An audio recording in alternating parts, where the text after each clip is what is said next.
Ngomongin jajanan pasar, kalian pasti langsung ngebayangin harganya yang mursida alias murah.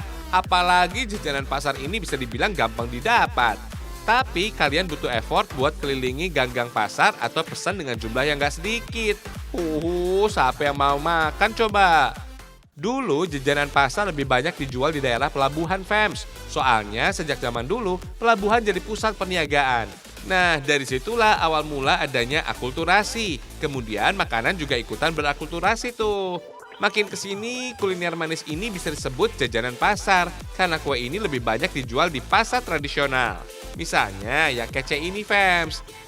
Ini bukan bolu kukus ya. Si merah manis ini namanya apem. Berbeda dengan apem yang ada di Pulau Jawa. Apem dari Lampung ini bentuknya menyerupai bolu kukus dengan warna yang lebih menyala. Gak perlu pakai pewarna buatan segala untuk bikinnya. Warna merah gelapnya ini dihasilkan dari si manis gula Jawa. Apem ini, Fems, dibuat dengan tepung terigu dan tepung beras loh. Jangan lupa ada pengembangnya juga tuh, ragi. Fems, kalau gula merah ini sering juga disebut gula Jawa. Soalnya kebanyakan pembuat gula ini berada di Pulau Jawa. Hehehe. Gula merah ini dibuat dengan air nira. Itu loh sari yang keluar dari batang tumbuhan palem atau kelapa. Nah, kalau fungsi santan ini sih sebagai pengental kuah. Gunanya bisa memperkaya rasa sampai bikin kue semakin sedap. Rasa ini berasal dari minyak yang dikandung buah kelapa, yaitu senyawa nonil metil keton.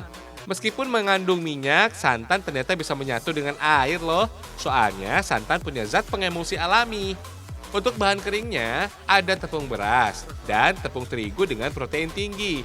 Diperkirakan kadar protein dari tepung terigu ini sekitar 11 sampai 13% tuh. Tepung ini juga biasa dipakai untuk bahan makanan yang teksturnya elastis dan gak gampang pecah. Setelah santan matang dan suhunya udah berkurang, baru deh campurkan pada adonan kering tadi. Kalau adonan santan masih panas dan langsung bertemu dengan ragi, bakteri baiknya gak bakal bisa berkembang dengan sempurna. Bener, Fems, apapun kuenya kalau udah ketemu ragi harus ditunggu minimal 10 menit biar adonan jadi mengembang. Setelah 10 menit baru bisa dimasukkan ke cetakan deh.